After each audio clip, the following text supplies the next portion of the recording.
ആ വാങ്ങിയ മാങ്ങയൊന്ന് തീർക്കാൻ വേണ്ടിയിട്ട് ഞാനിത് ഓരോരോ റെസിപ്പിയായിട്ട് ട്രൈ ചെയ്തുകൊണ്ടിരിക്കുകയാണ്.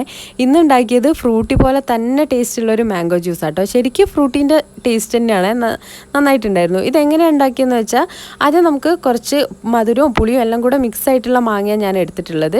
അതൊന്നെടുത്ത് മിക്സിയിൽ അരച്ചെടുക്കണം. നിങ്ങളെടുത്ത് നല്ല മധുരമുള്ള മാങ്ങയാണെങ്കിൽ അതിൻ്റെ കൂടെ ഒരു പച്ചമാങ്ങയും കൂടെ ചേർക്കണം കേട്ടോ, അപ്പോഴാണ് അതിൻ്റെ ടേസ്റ്റ് വരുന്നത്. എന്നിട്ട് ഷുഗർ സിറപ്പ് ഉണ്ടാക്കി അത് തിളച്ച് വരുന്ന സമയം നമ്മൾ അരച്ച് വെച്ചിട്ടുള്ള മാങ്ങയും കൂടെ ചേർത്ത് നന്നായിട്ടൊന്ന് കുറുക്കിയെടുക്കണം. എന്നിട്ട് അതൊന്ന് അരിച്ചെടുക്കുക. എനിക്ക് ക്ഷമയില്ലാത്തത് കാരണം ഞാൻ ചൂടോടെ തന്നെ അരിച്ചെടുത്തിട്ടുണ്ട്.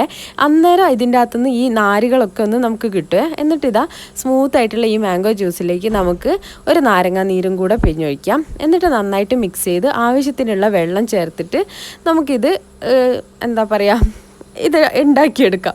സംഭവം ഇത് നല്ല ടേസ്റ്റാണ്. എനിക്ക് ആ ഒരു ഫ്രൂട്ടീനെ പോലെ തന്നെ തോന്നിയിട്ടുണ്ടായിരുന്നേ. അപ്പോൾ എല്ലാവരും ഒന്ന് ട്രൈ ചെയ്യും.